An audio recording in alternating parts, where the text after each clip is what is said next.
திமுகவின் தோல்விங்கிறது வருத்தத்தை தரல, தலைவரின் தோல்விதான் வருத்தத்தை தந்தது. அதான் யதார்த்தம். ஏன்னா நமக்கு ஒரு தோல்வி இல்லை அப்படின்னு வச்சுக்கோங்க, ஜெயிச்சிருந்தோம் அப்படின்னா கட்சியில யாரு விசுவாசி, கட்சிக்கு யாரு உழைச்சவன் அப்படின்னு தலைவருக்கு தெரியாமலே போயிருக்கும். பல கட்சிக்காண்டி உழைச்சவன் பூரா தெருவில் நின்றுப்பான். இந்த 5 ஆண்டுகளில் பலர் கட்சியை வெறுத்துட்டே போயிருப்பான். அடுத்த 5 ஆண்டுகள், அடுத்த 31 நம்ம இப்ப 2026 ஜெயிச்சு 36 ஒண்ணு இருந்தோம்னா ஆட்சி மட்டும்தான் இருக்கு. கட்சியில எவனும் இருக்க மாட்டான். அந்த நிலைமை யாரு? அந்த வியாபாரிகள் மட்டும் இருப்பான்.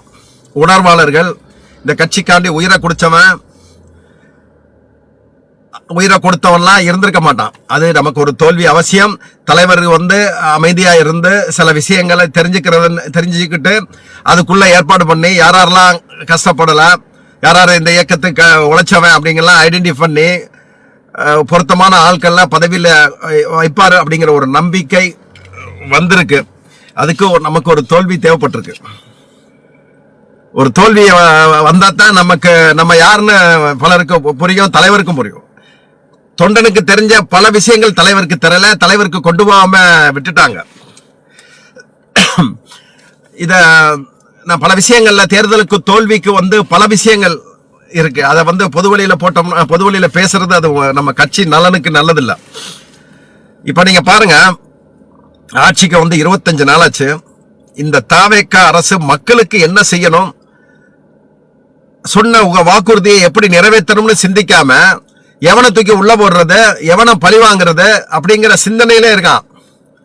நீ இப்படி நினைச்சினா, நேத்து நடிகனா இருந்து லாட்டரி மாஃபியாவில இருந்து பாஜக இருந்து இங்க நீ ஆளுமை செய்வ, நாங்க இதெல்லாம் வேடிக்கை போட்டு வாயில வாழைப்பழத்தை வச்சுட்டு உட்காந்துருப்போம் நினைக்கிறியாடா?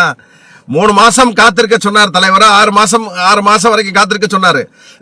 இனி உங்கள்கிட்ட காத்திருக்க வேண்டிய அவசியம் இல்லை போல. அந்த அளவுக்கு நீங்க இந்த காரைக்குடியில ஒருத்தர் மந்திரி இருக்க, பிரபுன்னு ஒருத்தர் இருக்காப்ல, அவர் என்ன பண்றாரு அப்படின்னா சுற்றுச்சூழலை வளர்க்கிறாராம். அதாவது ரீல்ஸ் போடுறாரு, சுற்றுச்சூழல வளர்த்து அங்க மரங்கள் நட்டு செடி கொடிகளை நட்டு அவர் சுற்றுச்சூழல் ஆழ்வலர்னு காமிச்சுக்கிறார் ரீல்ஸ் போட்டு. இங்க பாத்தீங்கன்னா அங்க வீட்டுக்கு முன்னால, அலுவலகத்துக்கு முன்னால உள்ள அந்த மரங்களை எல்லாம் புல்டோசர் வச்சு அகற்றிக்கிட்டு இருக்காரு. ஒரு போட்டோஸ் வந்திருக்கு, நான் அதை வேணா அப்புறம் அப்டேட் பண்றேன். இதுதான் இவங்க. இந்த ஆதவ் அர்ஜுனா இப்ப அவனை பத்தி ஒரு ஏஐல அந்த கீர்த்தனா கூட ஒரு பையன் இருக்கிற மாதிரி போட்டு சில விஷயங்களை மாறிதான் சொன்னதுனாலதான் இப்ப அரெஸ்ட் பண்ணி உள்ள வச்சிருக்கான். அரெஸ்ட் பண்ணி கொண்டு போய் அதை கூட ஒழுங்கா செய்ய முடியல. நீதிபதி இவங்க ரிமாண்ட் பண்ண போகும்போது நீதிபதி சொல்லிட்டாராம், காவல்துறை முறையான எவிடன்ஸ் ஒன்றும் கொண்டு வரல, அதனால அவருக்கு ரிமாண்ட்லாம் பண்ண முடியாது, எக்ஸ்டெண்ட் பண்ண முடியாது, அவரை வெளியிடுங்கன்னு சொல்லிட்டு நைட்டே வெளியிட்டுட்டான். இதே லட்சணம் அவங்களுடைய ஆட்சி லட்சணம். தாவேக்கா அந்த மைனாரிட்டி பொம்மை ஜோசப் விஜய் பொம்மை அரசினுடைய லட்சணம் இதுதான். அந்த ஆதவ் அர்ஜுனா இருக்கான அந்த அந்த கீர்த்தனா அந்த யாரோ ஒரு பையனோட தலைமைச் செயலகத்தில் இருக்க மாதிரி ஒரு போட்டோ இருந்தது. அது ஏஐல உருவாக்கப்பட்டதுன்னு சொல்றானே. அதுக்கு உடனே அரெஸ்ட் பண்ணிச்சு இந்த காவல்துறை. சைபர் கிரைம் அரெஸ்ட் பண்ணாங்கல்ல. தலைவர் கலைஞர் இந்த நடிகன் காலில் விழுந்ததாக பல இடங்கள்ல புகார் பண்ணாங்க. ஏன் அரெஸ்ட் பண்ணலாம், ஏன் செய்யலாம்? காவல்துறை நேர்மையா தான் செயல்படுறீங்களா? இந்த சைபர் கிரைம் நேர்மையா தான் இருக்கீங்களா? நேர்மையா இருந்தா நேரம் அவனை போட்டவனை அரெஸ்ட் பண்ணிருக்கணுமா இல்லையா? இன்னும் அவதூறத்தை நீங்க பாத்தீங்கன்னா, உங்களுக்கு காவல்துறைக்கு மனச்சாட்சி இருந்துச்சுன்னா, இந்த சைபர் கிரைம்ல ஒர்க் பண்ற அந்த அதிகாரிகளுக்கு மனச்சாட்சி இருந்துச்சுன்னா, நீங்க சோசியல் மீடியால பாருங்க, எவன் அசிங்கமா எழுதுறான், எவன் கமாண்ட் போடுறான். தலைவர் கலைஞரை எவன் காலில் விழுகிற மாதிரி போட்டாங்க. எதுங்க சாத்தியது? அந்த நாயை தூக்கி உள்ள போட்டிருக்க வேணாமா? நீங்க காவல்துறையில நடனிய மாத்திரம் இருக்கீங்க இல்ல? நீங்க எந்த ஆட்சிக்கு வந்துச்சுன்னா அந்த ஆட்சியில நீங்களும் காலில் விழுந்துதான் அந்த உங்களுடைய செயல்பாட்டை காமிக்கிறீங்களா? காவல்துறைங்கிறது எவன் ஆட்சிக்கு வந்தாலும் நேர்மையா நடக்கணுங்கிறதான உங்க இது. அதனாலதான் தலைவர் கலைஞர் ஆட்சிக்கு வந்தவொடனே யாருமே நீங்க போகாதீங்க, காவல்துறைக்கு காவல் நிலையத்துக்கு போகாதீங்கன்னு சொன்னதுக்கு காரணம் எதுவுமே நேர்மையா நடக்கட்டும் அப்படின்னு தானே. இன்னைக்கு அவன் கீர்த்தனா யாருங்க? அவன் நேத்து வரைக்கும் எங்க பெண் டீம்ல வேலை பார்த்துட்டு 1 வருஷத்துக்கு முன்னால தாவேக்கால சேர்ந்து நீங்க மினிஸ்டர் ஆயிட்டவ. அவனை பத்தி ஒரு இதை போட்டேங்கிறதுக்காண்டி உடனே மாரிதாசை அரெஸ்ட் பண்ண முடியுது உங்களால? அதுக்காண்டி காரணம் இல்லாட்டாலும் அவன் ஆதவ அர்ஜுனாவோட லிங்கோட ஒரு போதை கடத்தல சொன்னாங்கிறதுக்காண்டி நீங்க அரெஸ்ட் பண்ணீங்க அப்படிங்கன்னா, இங்க வந்து தலைவர் கலைஞர் காலில் விழுகிற மாதிரி பல இடங்களை புகார் கொடுத்திருக்கு. என்ன நடவடிக்கை எடுக்கீங்க? ஆஸ்திரேலியால இருந்து ஒருத்தன் போட்ட அவனை என்ன நடவடிக்கை எடுத்தீங்க? இதெல்லாம் நம்ம இப்பதான் போட்டிருக்காங்க ஒரு 15 பேர் வழக்கறிஞர். அந்த வழக்கறிஞர்கள் எப்படி செயல்படுறாங்கன்னு பார்ப்போம்.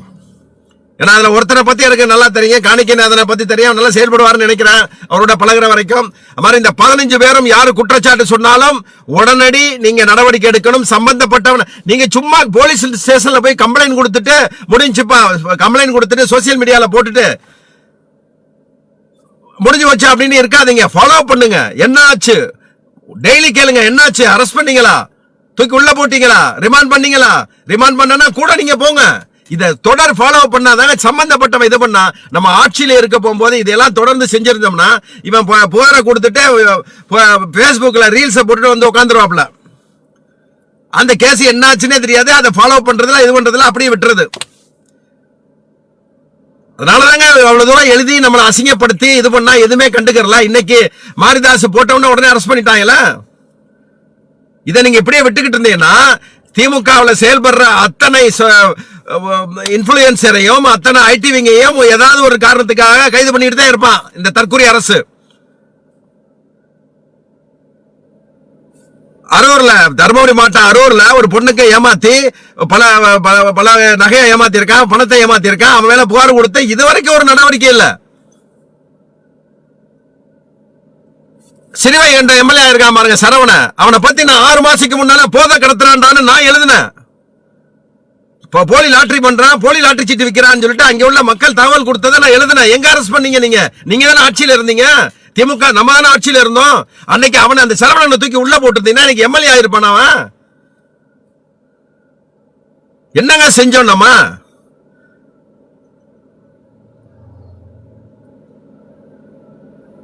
நடந்ததாக இருக்கட்டும். இனி சைபர் கிரைம்ல வந்து இவன் எவெல்லாம் தவறா எழுதுறான், எவளை இப்போ ஒரு பொம்பளை எழுதிருக்கான்னு சொல்லிட்டு எனக்கு இது வந்திருக்கு, ஒரு வீடியோ வந்திருக்கு.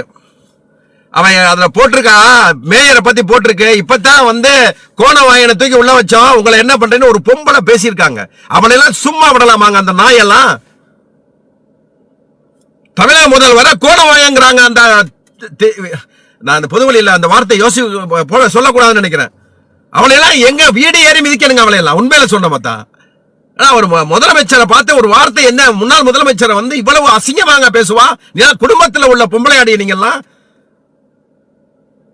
100 ரூபா கொடுக்குறான், 200 ரூபா கொடுக்குறான்னு நீங்க எல்லாம் அப்படியே பேசலாமா? இதெல்லாம் ஒரு முன்னாள் முதலமைச்சரை 70 தாண்டிய ஒரு தந்தை வயசுல உள்ள ஒருத்தரை பத்தி நீங்க இவ்வளவு அசிங்கமா பேசக்கூடிய உங்க அந்த அருகே எப்படி கொடுத்தாங்க உங்களுக்கு? நல்ல குடும்பத்தில் பிறந்திருந்தீங்கன்னா நீ எல்லாம் பேசுவியாடி அப்படிலாம்? அவனெல்லாம் தூக்கி உள்ள போடுங்க. வர்றேன், எனக்கு அனுப்பியிருக்காங்க. அத 15 பேருக்கு அனுப்புவேனா? 15 பேர் நடவடிக்கை எடுத்து அவளை இதெல்லாம் கிடையாது, தூக்கி உள்ள போடணும். அவளை தூக்கி உள்ள போடாம விடக்கூடாது. அதே மாதிரி தலைவர் காலில் விழுந்து போஸ்ட் அடிச்சா நான் பார்த்தேன், அந்த ஏஐல உருவாக்கி போட்டான்ல, அது எவனா இருந்தாலும் ஃபேக் ஐடியில இருந்து எவனா இருந்தாலும் ஈஸியா கண்டுபிடிச்சிடலாங்க. பெரிய இஷ்யூ கிடையாது. நீங்க ட்விட்டருக்கோ ஃபேஸ்புக்கோ ஒரு மெயில் அனுப்புனா போதும். அவங்க அட்ரஸ்ல இருந்து அவங்க போன் நம்பர்ல இருந்து ஒண்ணு வேணா, ஒரு கோர்ட்ல போய் ஆர்டர் வாங்கி கோர்ட் டைரக்ஷன் படி நீங்க ட்விட்டருக்கோ ஃபேஸ்புக்கோ நீங்க கோர்ட் ஆர்டர் அனுப்பினா போதும். இமிடியேட்டா அவனுடைய அட்ரஸ், அவன் வீடு, அவன் எங்க இருந்து இது பண்ணா அவனுடைய எல்லா இதுவும் கொடுத்துருவாங்க, டீடைல்ஸ் வாங்கி கைது பண்ணணும். அதை விட என்னங்க லீகல் டீமுக்கு வேலை இருக்கு? அதை நீங்க தொடர்ந்து செய்யுங்க. ஒரு 10 பேருக்கு செய்யுங்க, பயப்படணுங்க. திமுகங்கிறவன் ஆட்சியில் இருக்கும் போது தான் பயந்துகிட்டே இருந்தான். ஏன்னா தலைவர் சொல்லிட்டாரு ஸ்டேஷனுக்கு போக கூடாது, கட்ட பஞ்சாயத்து பண்ணக்கூடாது, எவன்ட்டையும் போக கூடாது, தப்பா எழுதக்கூடாது அப்படின்னு எங்களை கட்டி போட்டுட்டாரு. ரைட்டு, இப்பதான் முடிஞ்சு போச்சுல, எல்லாம் இது இல்ல. இப்ப இருக்க இப்ப என்ன நம்ம யாருக்கு பயப்படணும்? அந்த சைபர் கிரைம் வந்து சில விதிகள் கொடுத்திருக்காங்க. அந்த விதிகள்ல அதாவது பெண்களை அவமரியாதை பண்ணக்கூடாது, மத ரீதியா செய்யக்கூடாது, கலவரம் தோன்ற மாதிரி எது செய்யக்கூடாது. அதை தவிர்த்து நீங்க எது வேணாலும் எழுதலாமே. அந்த சம்பந்தப்பட்டவன் நம்மளை அட்டாக் பண்ணி எழுதுனா அவளை கொண்டு போய் உள்ளதுக்கு போடுறதுக்கோ இல்ல சட்டப்படி நடவடிக்கைக்கு என்னங்க பிரச்சனை? உள்ளூர்காரங்க இருந்தா போக, வீட்டுக்கு போங்க, வீட்டுல போய் அவங்களுக்கு ஒரு கவுன்சிலிங் கொடுங்க. நீங்க எல்லாம் இதெல்லாம் எழுதுங்க. எங்க திமுக அரசு கடந்த 5 ஆண்டுகால செஞ்ச தவற சுட்டி காட்டுங்க. என்னென்ன தவறு பண்ணுச்சு, என்னென்ன ஊழல் பண்ணுச்சு அப்படின்னு நீங்க தைரியமா எழுதுங்க, பிரச்சனை இல்லை. ஆனா கோணவாயன மயிர்வாயன்னு எழுதுனீங்கன்னா அப்புறம் பார்த்துக்கிட்டு இருக்கணுமாங்க நாங்கெல்லாம்? ஆதவர்ஜினெல்லாம் பெரிய பருப்பா அவன் வந்து நேத்து வரைக்கும் திமுக கூலிக்கு வேலை பார்த்தவன் இன்னைக்கு அமைச்சர் ஆயிட்டானா அவனுக்கு பயப்படணும்னு அவசியம் இருக்கா? மரபுன்னு ஒண்ணு இருக்குங்க. தமிழக அரசுல ஒரு மரபுன்னு ஒண்ணு இருக்கு. அதனாலதான் இவனுக்கு அந்த மரியாதை கொடுக்கறான் மொழியா, அந்த இடத்தை அவன் உட்கார்ந்துருக்க சீட்டுக்கு மரியாதை கொடுக்கறான். அவனுக்கு இல்ல, அந்த மரியாதையை பெற அளவுக்கு அவன் பெரிய பருப்பு கிடையாது எங்களுக்கு. விஜயா ஒரு பருப்பு கிடையாது எங்களுக்கு. முதலமைச்சருங்கிற அந்த தகுதியில உட்கார்ந்துருக்கான் பாத்தீங்களா? அதனாலதான் அந்த முதலமைச்சருக்குள்ள அந்த மரியாதையை நான் அவனுக்கு கொடுக்குறோம். அவ்வளவுதான். அவெல்லாம் எங்களுக்கு ஒரு ஆளே கிடையாது திமுக தொண்டனை பொறுத்தளவுல. நேர்மையா பேசுங்க, நேர்மையா நடங்க. தலைவருக்கு இப்ப உதயநிதி, அதாவது தலைவர் அப்ப கூட ஏத்துக்கிட்டாரு. இந்த காங்கிரஸ் தூக்கி வீசுறதுக்கு அப்ப கூட தலைவர் ஏத்துக்கிட்டாரு. உதயநிதி அறிக்கை விட்டாரு. தலைவர் வாயால சொல்லல, அது சொல்ல மாட்டார். அவர் இந்த நாகரிக அரசியலில் உச்சத்தில் இருப்பாரு நம்ம தலைவர். காங்கிரஸ் தூக்கி விட்டோம், சந்தோஷம். இன்னைக்கு இந்தியா கூட்டணியில நம்ம இல்ல, மிக சந்தோஷம். என்னங்க இந்தியா கூட்டணியில சேர்ந்த ஒரு மீட்டிங் போட்டா போதுமாங்க? கெஜ்ரிவாலுக்கு என்ன பண்ணாங்க? ஆட்சியில் இருக்கும் போது மது கொள்கை அப்படின்னு சொல்லிட்டு கொண்டு போய் ஜெயில போட்டாங்க. ஏதாவது இந்தியா கூட்டணி தடுக்க முடிஞ்சுச்சா? எம்எல்ஏகளை பூரா தூக்குனாங்க, எம்பி பூரா ஆம் ஆத்மியுடைய எம்பி எம்எல்ஏ எல்லாம் தூக்குனாங்க. அப்ப இந்த இந்தியா கூட்டணி என்ன கூந்தல் செஞ்சுச்சு? என்னத்தை புடுங்குச்சு? கெஜ்ரிவாலுக்கு இந்தியா கூட்டணி இருந்தாங்க. அவனை தூக்கி உள்ள விட போகும்போதும், எம்எல்ஏவை தூக்கும் போதும், எம்பியை தூக்கும் போதும், அவனுடைய ஆட்சியை இழந்த டெல்லியில தெருவுக்கு வர்ற வரைக்கும் இந்த இந்தியா கூட்டணி வேடிக்கை தானே பார்த்துச்சு. மம்தா பானர்ஜி இருக்காரு அங்க, அவருடைய ஆளை தூக்குனாங்க, மந்திரியை தூக்குனாங்க, ஆட்சியை கவிழ்த்தாங்க. இன்னைக்கு 28 எம்பியில 20 எம்பியை தூக்கிட்டு போயிட்டாங்க பாஜக. என்ன இந்த கூந்தல் செஞ்சுச்சு, என்ன புடுங்குச்சு இந்த இந்தியா கூட்டணி? அப்படிப்பட்ட இந்தியா கூட்டணியில நம்ம எங்க இருக்கணும்? திமுக இருக்கிற வரைக்கும், ஆட்சியில இருக்கிற வரைக்கும் கூட இருந்தாங்க. இந்தியா கூட்டணியில திமுக ஒரு அங்கம், தலைவரா ஸ்டாலின் தான் வரணும் அப்படின்னு சொன்னாங்க. இப்ப ஒரு தோல்வி வந்த பிறகு நம்மள வேணாமா, இந்தியா கூட்டணியில இருந்து நம்ம தான் வேணாம்னு சொன்னோம். ஒரு மரியாதை இல்ல, ஒரு இது பண்ணி போயிட்டானே. ராகுல் காந்தி தொடர்ந்து தோல்வியை தானே செஞ்சுட்டு இருக்க, அவனே தூக்கி நிறுத்துறியா? ராகுல் காந்தி, அதாவது ராஜீவ் காந்தி தான் இந்தியாவின் கடைசி நேரு குடும்பத்து பிரதமர். இனி ராகுல் காந்தி இல்ல, பிரியங்கா காந்தி இல்ல, யாருமே இந்திய பிரதமர் ஆகவே முடியாது. நேர்மையும் நியாயமும் இல்லாத அந்த குடும்பம் இனி ஆட்சிக்கு வரக்கூடாது. ஒரு கார்கே வரட்டும், ஒரு சித்தராமையா வரட்டும், காங்கிரஸ்ல பாடுபட்ட எத்தனையோ ஆரம்பத்திலிருந்து பாடுபட்ட வரட்டும். ஆனா இந்த நேரு குடும்பம் இனி வரக்கூடாது. சிதம்பரத்தை பாத்தீங்களாங்க, அழகப்பா யூனிவர்சிட்டியில போய் தலைவர் பேசுறாரு. பேசப்போது இவர் சொல்றாரு, நான் அடுத்து முதலமைச்சர் அவங்கள பாப்பேன், எவனும் ஜெயிக்க முடியாது, நீங்க தான் முதலமைச்சர், ஆச்சா பூச்சான்னா. இன்னைக்கு போய் அங்க போய் முதலமைச்சரை பார்த்துட்டு சொல்றான், இது குதிரை பேர நடக்கலையே, இதுக்கு பேரு குதிரை பேரன்னு சொல்ல முடியாது. அப்ப என்னடா கழுத பேரமாடா நடந்துச்சு? ஏப்பா சிதம்பரம், கூட இருந்தே குளிபறிக்கல, நின்னாப்பா நம்பர் 1 ஆளு. உன் மகனும் தேர்தல் பிரச்சாரத்தில் உன் மகன் சொல்லியிருக்காப்ல, நாங்க தாவேக்கால போயிருப்போம், இவங்க தாவேக்காலோட சேர்ந்த இவன் தேர்தல் பிரச்சாரம் போதே சொல்லியிருக்கான், இவங்க என்னங்க நமக்கு ஓட்டு வாங்கி கொடுத்துருக்க போறாங்க? 2011 2G வழக்கில் நம்மளை மாட்டி விட்டதே சிதம்பரம் தானே. மாட்டி விட்டுட்டு கடைசியில் இதுல அறிவாலயத்திலேயே இது கொண்டு ரைடு பண்ற சிபிஐ ரைடு. நீ தானே அமைச்சர், சொன்னா கேட்க மாட்டாங்க. ரைடு பண்ணிட்டு பிரச்சாரம் பண்ணிட்டு 63 தொகுதியை கொண்டு போயிட்டாங்க. 63 தொகுதியை வாங்கிட்டு போயிட்டான். ஒரு விஷயம் நல்லா தெரிஞ்சுங்க, அதாவது அதிமுக எதிர்த்து நிக்குது, ஜெயிக்குது தோக்குதோ ஏத்து நிக்குது. ஆனா இவங்க என்ன பண்றாங்க தெரியுமா? சிலர் இந்த காங்கிரஸ் இருந்தாலும் யாரா இருந்தாலும் இவங்க என்ன பண்றாங்க, காங்கிரஸ்லயும் காசு வாங்கிக்கிறது, பாஜகவையும் காசு வாங்கிக்கிறது, வாங்கிக்கிட்டு திமுக கூட நின்னுக்கிறது. திமுகவுக்கு எங்கெங்கெல்லாம் மெயின் தொகுதி, திமுக எங்கெங்கெல்லாம் ஜெயிக்குமோ அந்த தொகுதியை வாங்கி வச்சுக்கிறது. 28 தொகுதினா 28 தொகுதியை வாங்கிறது. இந்த 28 தொகுதியில வேலை பார்க்கறது இல்ல, தோத்து கொடுத்துறது. தோத்து கொடுத்துட்டு அவனை ஜெயிக்க விட்டுறது. ஏன்னா நம்ம பழி வாங்குறதுக்கு இப்படியும் ஒரு வழி இருக்கு. கூட்டணியில இருந்துகிட்டு தான் தோர்த்து, நீங்க பாத்தீங்கன்னா முன்னாலே எல்லாம் இந்த முஸ்லீம் லீக்கா இருக்கட்டும், இல்ல சில இஸ்லாமிய அமைப்புகள் வந்து இந்த மாதிரி தான் காசை வாங்கிட்டு வீட்டுல போய் படுத்துருவாங்க. அதிமுக காசு வாங்கிறது, திமுக காசு வாங்கிறது. என்ன அரசியல் அணியாங்க? நம்ம வந்து உழைக்க முடியும், கத்தி பேச முடியும், இரவு பகலா பாடுபட முடியும். எனக்கு கோடியை கட்டிக்கிட்டா கொண்டு தெரிய முடியும். நம்ம அந்த அரசியல், அந்த கேவலமான அரசியல், அந்த அநாகரிகமான அரசியல் இப்ப நடந்திருக்குங்க. எவனை பார்த்தாலும் கோடிகள்ல விளையாடுறாங்க, கோடியை கொடுத்து இழுத்துறான். இந்த நவாஸ்கனின்னு இங்க ஒருத்தர் இருந்தாரு, இங்க ராமநாதபுரம் பாராளுமன்ற உறுப்பினர். அவர் எஸ்டி கொரியர் ஓனருடைய எஸ்டி பிரதர்னு நினைக்கிறேன். அவங்க தான் நடத்துறாங்க எஸ்டி கொரியர்.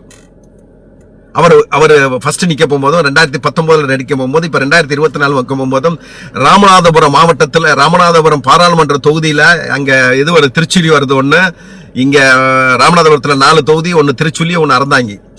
இந்த 6 தொகுதியில உள்ள இந்த கழக உடன்பரப்புகள் எவ்வளவு கஷ்டப்பட்டு இவனை ஜெயிக்க வச்சிருப்பாங்க.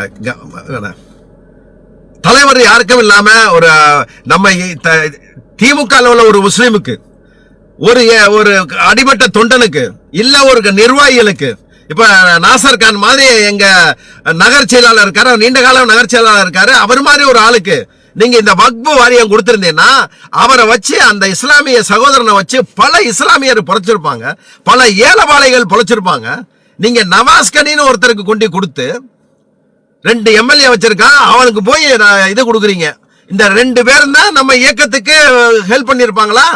இந்த இயக்கம் வெற்றிக்கு அவங்க 2 பேரும் தான் பாதுபட்டுப்பாங்களா? இந்த அபுபக்கரும், கடையநல்லூர் அபுபக்கரும், இவர் காஜா மொய்தீனும், காதர் மொய்தீனும், இந்த நவாஸ்கனின் தான் நமக்கு ஓட்டை வாங்கி கொடுத்துட்டான்னு நீங்க வக்பு வாரியத்தை கொண்டு அவங்க கொடுத்துருக்கீங்க. எத்தனையோ இஸ்லாமியர் இருக்காங்க. நாங்க அடிக்கடி இஸ்லாமியரை வந்து நான் உயர்த்தி பிடிக்கிறதுக்கு காரணம் என்ன அப்படின்னா, இந்த கடை வச்சிருப்பாங்க, சொந்தமா கடை வச்சிருப்பாங்க, சொந்தமா தொழில் வச்சிருப்பாங்க. இந்த கடையில நடத்துற வருமானத்தை, சொந்தமா தொழில் நடத்தி வர்ற வருமானங்கள் என்ன இருந்தாலும் சரி, இந்த கட்சிக்காண்டி செலவழிச்சு நடிச்சு நொந்து போன கட்சிக்காரனை நான் பார்த்திருக்கேங்க.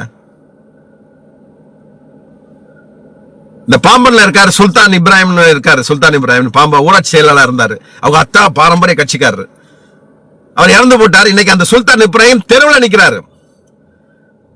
ஊராட்சி செயலாளராக இருந்து அந்த கட்சியை வளர்த்தவர் இன்னைக்கு தெருவில் நிற்கிறாரு. அப்படிப்பட்ட இஸ்லாமியருக்கு நீங்க வக்பு வாரிய உருவத்தை உறுப்பினராக கொடுத்திருந்தா இன்னைக்கு கட்சியை வளர்த்திருப்பாங்க, கட்சிக்கார ஏலபாளர்களுக்கு உதவி பண்ணிருப்பாங்க. அது மூலமா நமக்கு லட்சக்கணக்கான ஓட்டு வந்திருக்குமே. இந்த நவாஸ்கனிக்கு கொடுத்து என்னங்க செய்ய? ஏன் அப்படி வாங்கின நவாஸ்கனி இன்னைக்கு ஏன் வந்து முஸ்லீம் லீக் திமுகவின் பாரம்பரிய அந்த உறவோட இருந்தது முஸ்லீம் லீக் ஏன் போய் அங்க தவைக்கால சேர்ந்துச்சு? இந்த வக்பு வாரியத்துக்காண்டி, இந்த நவாஸ்கனிக்காண்டி தான். இந்த நவாஸ்கனி வக்பு வாரியம் வாங்கணுங்கிறதுக்காண்டி. ஏன்னா இந்த அபுபக்கரும் நவாஸ்கனியும் ஏற்கனவே வக்பு வாரியத்துல மிகப்பெரிய பிரச்சனை இருக்குன்னு பேசிக்கிறாங்க. நிறைய பேர் எனக்கே அனுப்பியிருக்காங்க, ஆதாரத்தோடு பல விஷயங்கள் அனுப்பியிருக்காங்க. வக்பு வாரியத்துல அபுபக்கரும் இவங்களும் நவாஸ்கனியும் செஞ்ச இது இனி அடுத்தவர் கைக்குள்ள போச்சுன்னா நம்ம இது போயிருமோ அப்படின்ட்டு இவங்க போய் தாவேக்காக்கு ஆதரவு கொடுத்து அந்த வக்பு வாரியத்தை காப்பாத்தணும்னு நினைக்கிறாங்க. இந்த தாவேக்கா அரசு உண்மையான ஆட்சி நடத்தி எத்தனை காலத்துக்கு நடத்துன்னு தெரியல. இந்த நவாஸ்கனிக்கோ இந்த முஸ்லீம் லீக்குக்கோ நீங்க கொடுக்க கூடாது. கொடுக்காம இந்த வக்பு வாரியத்துல என்னென்ன ஊழல் நடந்தது, என்ன முறைகேடு நடந்தது நீங்க வந்து அதை விசாரிக்கணும். இல்ல அப்படின்னா எதிர்கட்சி தலைவரா உதயநிதி ஸ்டாலின் அவர்கள் இந்த வக்பு வாரியத்தில் நடந்த ஊழல் என்னன்னு விசாரிச்சு, நீங்க இந்த லஞ்ச ஒழிப்பு துறையில கொடுத்தாலும் சரி, இல்ல மத்திய அரசுல கொடுத்தாலும் சரி, இல்ல இடியில கொடுத்தாலும் சரி, கொடுத்து வந்து விசாரிக்க சொல்லுங்க. வக்பு வாரியத்துல கடந்த சில ஆண்டுகளாக முஸ்லீம் லீக் அங்கத்தினராக இருந்த இவங்கனால என்னென்ன பாதிப்பு வந்தது, என்ன முறைகேடு நடந்ததுங்கிறத எடுத்து இந்த நீங்க இது கொடுக்கணும். ஏலபாளைகள் இந்த வக்பு வாரிய சொத்துக்களை பாரம்பரியமா வச்சிருக்கவங்க எல்லாம் காப்பாற்றப்படணும், இஸ்லாமியர்கள் காப்பாற்றப்படணும் என்ற எண்ணத்துல தான் நான் சொல்றோம். பிப்ரவரி மாசமே சில ரிப்போர்ட் தலைவருக்கு வந்திருக்கு. எலெக்ஷன் நேரம் இதெல்லாம் வேணாம் அப்படின்ட்டு அவர் விட்டுட்டாரு. நம்மள முதுகுல குத்தி, நம்மனால ஜெயிச்சு நம்மள முதுகுல குத்தி வேற மாற்று கட்சி போய் நீ நல்லா இருக்கணும், நாங்கெல்லாம் வேடிக்கை பார்த்துக்கிட்டு இருக்கணுமா? அதெல்லாம் பழைய காலம் முடிஞ்சு. நீ என்ன பண்றியோ அதுக்குள்ள தண்டனை நாங்க கொடுத்தே தீருவோம். அதெல்லாம் சும்மா விடுற மாதிரி இனிமே இல்ல. அது எங்க மாதிரி தொண்டர்கள் எங்க மாதிரி தொண்டர்கள் எழுதிக்கிட்டே இருப்போம். தலைவர் நினைக்கிறாரா என்னன்னு தெரியல. தலைவர் அடுத்த கட்ட ஸ்டெப்புக்கு போயாகணும். நீங்க இன்னும் நாகரிக அரசியல் தான் பண்ணிக்கிட்டு இருந்தீங்க. அடுத்தீங்கன்னா திமுக தொடர் தோல்வியை சந்திக்கும். ஏங்க பெண் டீம்ல கீழ்மட்டத்தில் வேலை பார்த்தா பாத்தீங்களா? பெண் டீம்ல ஒர்க் பண்ணாங்கல்ல அந்த பாவப்பட்டவங்க, இதுல பல பேர் கட்சிக்காரன் இருக்கான். என்ன நடந்ததுங்கிறது பல பேர் என்கிட்ட சொல்லியிருக்காங்க. தெளிவா ரிப்போர்ட் கொடுத்திருக்காங்க. தெளிவா என்னென்ன நடக்குதுங்கிறது கொண்டு போய் மேல தனக்கு மேல உள்ளவன்ட்ட கொடுத்துட்டான். இந்த மேல இருந்தவன் என்ன பண்ணிட்டான்? மாவட்ட செயலாளர்களையும் அமைச்சர்களையும் கைக்குள்ள போட்டுக்கிட்டு காசை வாங்கிக்கிட்டு ரிப்போர்ட்டை மாத்தி கொடுத்துட்டான். இவன் பெண் டீம்ல இருந்து ராமசாமின்னு ஒரு பேரு கொடுத்தான், எம்எல்ஏ பேரு. உளவுத்துறையில இருந்து கந்தசாமின்னு கொடுத்தாங்கன்னா இவங்க என்ன பண்ணிட்டாங்க? கந்தசாமிய உளவுத்துறை கொடுத்த கந்தசாமிய பேரை தள்ளி விட்டுட்டு ராமசாமின்னு இவரை கொடுக்க வச்சு, ரெண்டுமே ராமசாமி, இன்னொரு 3 சர்வே இருப்புன்னா 3 ராமசாமியை கொண்டு போய் தலைவர்கிட்ட கொடுத்துட்டாங்க. தலைவர் இதெல்லாம் பார்க்கவே இல்லை. 5 ரிப்போர்ட்டுப்பா, 5 ரிப்போர்ட் வந்துருச்சுப்பா, நம்ம தான் இவர் தான்ப்பா கரெக்ட். இந்த 5 ரிப்போர்ட்டை இது பண்ணிட்டாங்க. ஏன் பல்லாவரத்துல கருணாநிதிக்கு ஏன் கொடுக்கல? தாம்பரத்துல ராஜாவுக்கு ஏன் கொடுக்கல? கேளுங்க தலைவர், கேளுங்க. நீங்க இப்ப வரும் ரிப்போர்ட் வரும்ல, அதுல பாருங்க என்ன நடந்திருக்குன்னு. நான் ஓப்பனாவே சொல்றேன், உதயநிதி அவர்கள் திமுகவின் அடுத்த கட்ட தலைவர் ஆகணும்னா, இந்த இயக்கம் மறுபடியும் ஜெயிக்கணும்னா, தொடர் தோல்வியிலிருந்து இனிமே வரக்கூடாதுன்னு காப்பாற்றணும்னா, கட்சியில மிகப்பெரிய மாற்றத்துக்கு நீங்க தயாராகணும். பொதுவா சொல்ல போனா மரியாதைக்குரிய, அது தலைவருடைய மருமகனாக இருப்பதனால அவருக்கு ஒரு மரியாதைக்குரிய மிஸ்டர் சபரீசன் அவர்கள், கட்சி விஷயங்கள்ல நீங்க தலையிடவே கூடாது. தயவு செய்து நீங்க தலையிடாதீங்க. கட்சியில அடிப்படை உறுப்பினர் இருந்து என்ன நடக்குங்கிறது நீங்க தலையிடாதீங்க. உதயநிதி பொறுப்பை படைச்சிருங்க. அவர் நீங்க உங்ககிட்ட கொடுத்து பார்த்தோம், இதுவரைக்கும் ஜெயிச்சது போறா எதிரிகளுடைய பலவீனத்துல தான் ஜெயிச்சிருக்கோம்.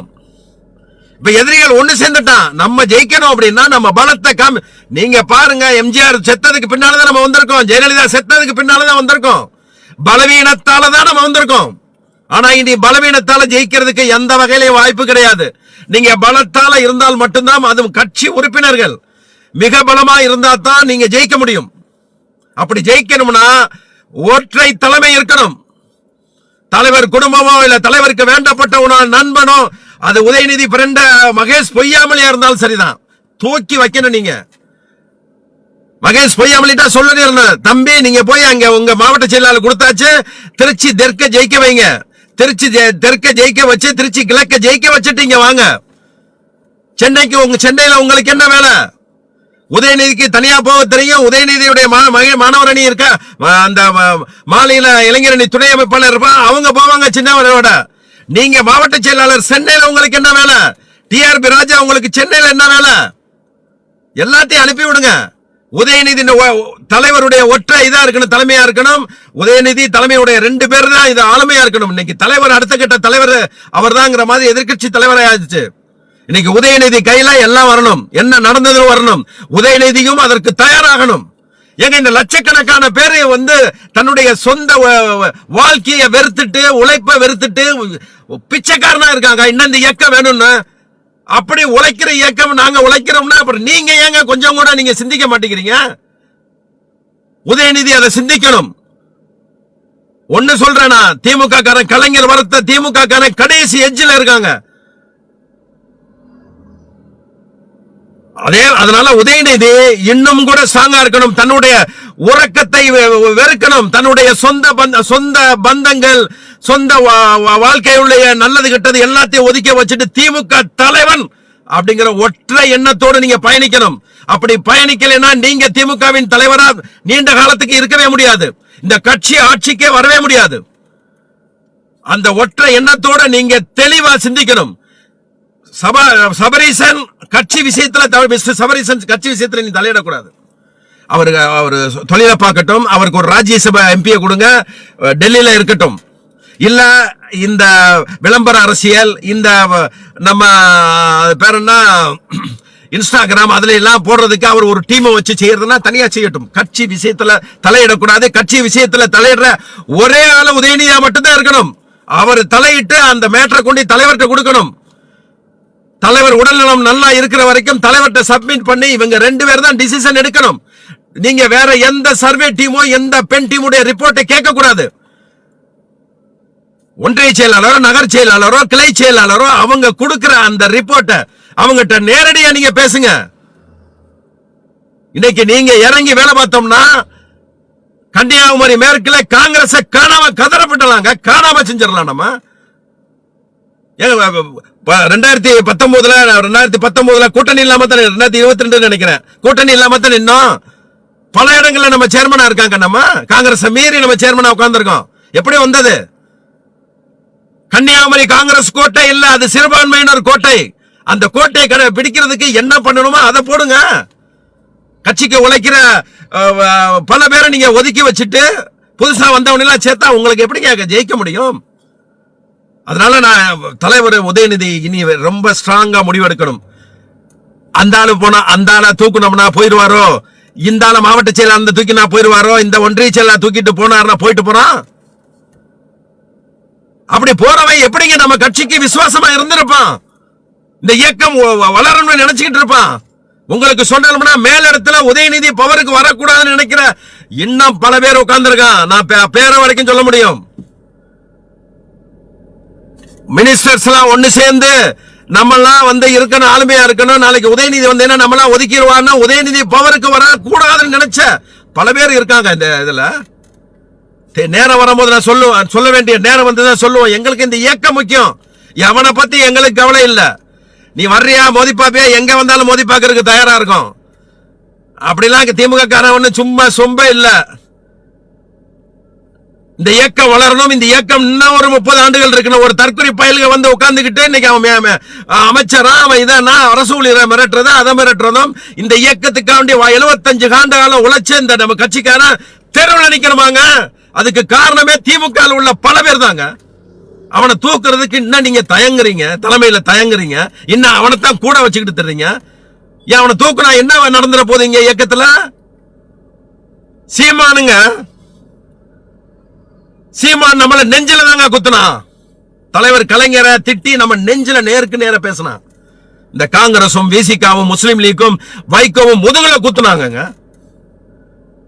வைகோ பேசாத பேச்சா இந்த இயக்கத்தை 2 உடைச்சு மதுரை பொன் முத்துராமலிங்கம் கோபாலபுரத்துக்கு பக்கத்துல மீட்டிங் போட்டு பேசுறாரு.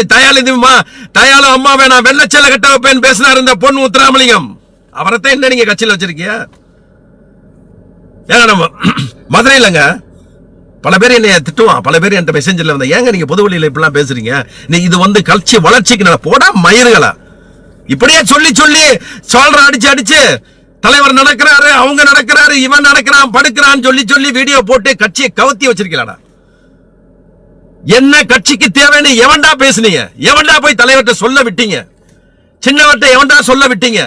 அவன் அந்த குறிஞ்சியில வாசல் நின்றுகிட்டு மனுவோட காத்திருந்துட்டு பார்க்க முடியாம திரும்பின எத்தனையோ பேர் இருக்காண்டா. அவனெல்லாம் சொல்ல விட்டுருந்தீங்கன்னா, அவனெல்லாம் தலைவர்கிட்ட பேச விட்டுருந்தீங்கன்னா உண்மை நிலை தெரிஞ்சிருக்கா? காங்கிரஸ் எல்லாம் தூக்கி வீசியிருப்பாங்க. நம்ம ஆட்சிக்கு வந்திருக்கும். நான் தான் பெரியவன், நான் தான் இதை அவன் போக கூடாது, எந்த ரிப்போர்ட்டும் தலைவருக்கு போய் கூடாதுன்னு ரிப்போர்ட் பூரா ஒரே மாதிரி திருத்தி தலைவர்கிட்ட 234 தொகுதி ஜெயிக்கிறோம், 238 தொகுதி ஜெயிக்கிறோம், 250 தொகுதி ஜெயிக்கிறோம் சொல்லி சொல்லி சொல்லி சொல்லி ஏமாத்தி இன்னைக்கு இந்த இயக்கத்துக்காண்டி உழைச்ச லட்சக்கணக்கான பேரை கண்ணீரில் விட விட்டுட்டீங்க. நான் இந்த யூடியூப் ஆரம்பிக்க போறேன். தலைவர் ஒண்ணு இல்ல, நான் இந்த இயக்கத்தில் நடக்கிற ஒவ்வொன்னு சொல்லுவேன். எதிர்கட்சியில திட்டத்தை விட்டு அதெல்லாம் சொல்றேன். நீங்க என்ன எப்பவுமே கட்சி என்ன, நீ போய் என்னோட பாடுறா, என்னுடைய பதிவை தொடர்ந்து பாருங்கடா. இதுல நான் கட்சிக்காண்டி சொல்றது 1-2 இருக்கும். பெரும்பாலும் தவறத்தான சுட்டிக்காட்டி எதிர்கட்சியை பேசியிருக்கேன். மதுரை கிழக்குல ஜெயிச்சு தாவேக்கா வேட்பாளராக ஜெயிச்சிருக்காரு கார்த்திகேயன். கார்த்திகேயன் அவர் என்னங்க தவறு பண்ணார் கட்சியில? திருப்பரங்குன்ற ஒன்றிய செயலாளரா 7 ஆண்டுகள் இருந்தாருங்க. அவனியாபுரம் நகர்மன்ற உறுப்பினராக இருந்து அந்த மதுரை வந்து மகனாராட்சி ஆன பிறகு மாமன்ற உறுப்பினராக தொடர்ந்து 3 முறை ஜெயிச்சவருங்க. 2 முறை அன்னபோஸ்டாக ஜெயிச்சவருங்க. இப்ப 5 ஒன்றியமா இருக்கு திருப்பரங்குன்ற ஒன்றியம். அதுல ஒருங்கிணைந்த ஒன்றிய செயலாளர் இருந்தவர் கார்த்திகேயன். அந்த கார்த்திகேயன் தான் இன்னைக்கு தாவேக வேட்பாளராக நின்று மூர்த்தியை தோக்கடிச்சிருக்காரு. எந்த மூர்த்திய? மதுரையில பலம் வாய்ந்த மூர்த்திய. மூர்த்தி என்ற பேரை கேட்டாலே பயப்படுற, மதுரையே பயப்படுற அந்த மூர்த்திய தன் வீட்டு குடும்ப விசேஷத்துக்கு உலகமே வியக்க வழக்கு நிகழ்ச்சி நடத்தின அந்த மூர்த்தியை ஒரு சாதாரண திமுக தொண்டன், திமுக ஒன்றிய செயலாளர் தான் தோக்கடிச்சிருக்காரு. 30 ஆண்டு காலம் மாமன்ற உறுப்பினர், 7 ஆண்டு காலம் ஒன்றிய செயலாளர், ஒருங்கிணைந்த திருப்பரங்குன்ற ஒன்றிய செயலாளர் பதவியில இருந்து எடுக்கிறாங்க. அவர் ஒரு செயற்குழு உறுப்பினருக்காண்டி எத்தனை ஆண்டு போராடி இருப்பா. அவரை கூப்பிட்டு பேச சொல்லுங்க தலைவரை. இப்ப பேசுறாரான்னு தெரியல. அவர் கேட்டிருக்காரு, ஒரு செயற்குழு உறுப்பினருக்கு வாங்கி கொடுத்தாங்க, இவ்வளவு தூரம் இருக்கேன், கட்சிக்கு உழைக்கிறாங்க, நான் இவ்வளவு தூரம் கஷ்டப்பட்டேங்க, இவ்வளவு தூரம் இது பண்ணேன்னு அவருடைய அவ்வளவு பயோடேட்டையும் ஏற்கனவே நான் பார்த்த வேணாம். அவர் செயற்குழு உறுப்பினராக கேட்டுக்கிட்டு இருக்க போகும்போது எனக்கு தெரியும். அப்ப கேட்க போகும்போது அவர் சரின்னு சொல்லிட்டு ஒரு முக்கிய புள்ளிட்ட போய் கேட்கிறாரு.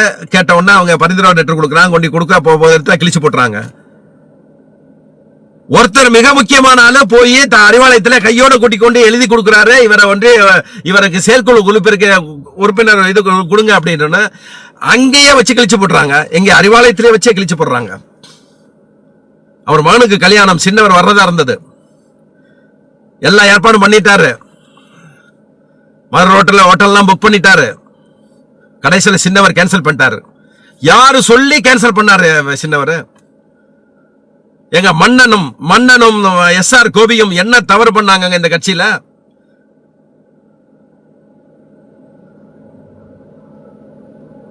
அடிக்கடி சொல்றதா, அடிக்கடி திருப்பி சொல்றேனா, தயால அம்மால நான் தாலியா இருப்பேன், தலைவர் கலைஞர் நாக்கையா இருப்பேன் சொன்ன ஆட்கள்லாம் இன்னைக்கு உயர் பதவியில் இருக்கும் போது மன்னனும் எஸ்ஆர் கோபியும் இந்த இயக்கத்துக்கு என்னங்க துரோகம் பண்ற? அழகிரி கூட இருந்த தவிர்த்து என்னங்க துரோகம் பண்ணா? இந்த இயக்கத்துல சேர்த்துக்கங்கன்னு சொல்லி எவ்வளவு கெஞ்சினா நாங்க சேர்த்தீங்களா? திண்டுக்கல் தேர்தல் பிரச்சாரத்துக்கு வரப்போது இந்த குரூப்லாம் மன்னன் எஸ்ஆர் கோபி குரூப்லாம் போய் தலைவரை பார்க்க முயற்சிக்க போகும்போது பல பேர் அவனை தடுத்துட்டீங்க. வரக்கூடாதுன்னு சொல்லிட்டு மன்னன் மட்டும் உள்ள விட்டு மன்னன் மனுவோட போய் சந்திக்கிறான் திண்டுக்கல் தேர்தல் பிரச்சாரத்துக்கு. இப்ப 2026 மனுவை கொண்டு கொடுக்கிறாரு. மனுவை வாங்கிக்கிட்டு பேசாம இருந்துட்டார் தலைவர். அவன் என்னங்க செய்வான்? எத்தனை ஆண்டு காலம் அவன் எப்படியே உட்கார்ந்து இருப்பான்? கருப்பு சிவப்பு வேஷ்டி கட்ட முடியாம, திமுக காரன் சொல்ல முடியாம, திமுக காரன் வீட்டு விசேஷத்துக்கு போக முடியாம, திமுக காரங்களாம் தன்னை பார்த்துட்டு மூஞ்சியை திருப்பிட்டு போற அளவுக்கு அவன் அரசியல்ல என்னங்க தப்பு பண்ண? ரவுடிசம் பண்ணாங்க. என்ன பண்ணாங்க? இந்த ரவுடிசம் பண்றான், இந்த அடத்த பண்றான், அத எல்லாம் பண்றான்னா அவனை கண்ட்ரோல் பண்ணி குறிப்பிட்ட காலத்துல கண்ட்ரோல் பண்ணி செய்யாதாப்பான்னு சொல்ல வேண்டியது தலைமை. நீங்க ஒண்ணுமே சொல்லாம விட்டுறீங்க, எதுவும் சொல்லாம விட்டுறீங்க. அவன் கடைசியில் என்னங்க பண்ணுவான்? அவனை சேர்த்திருக்கலாமே. அவரை சேர்க்க கூடாதுன்னு தடுத்தது யாரு? ஒன்றிய செயலாளர் இருந்து இன்னைக்கு திருப்பரங்குன்ற மதுரை கிழக்கு தொகுதியில மூர்த்தியை தோற்கடிச்ச கார்த்திகேயன் வீட்டு கல்யாணத்துக்கு சின்னவரை போக கூடாதுன்னு சொன்னது யாரு? இவரை செயற்குழு உறுப்பினரை பரிந்துரை செய்த 2 முக்கிய புள்ளியுடைய அந்த லெட்டரை கிழிச்சு போட்டது யாரு? இதெல்லாம் தலைவருக்கு தெரியுமா? இதெல்லாம் சின்னவருக்கு தெரியுமா? நாவல்பட்டு விஜய் இன்னைக்கு மகேஷ் பொய்யாமலையை தோக்கடிச்சு அங்கே இருக்காரு, எம்எல்ஏ ஆயிட்டாரு.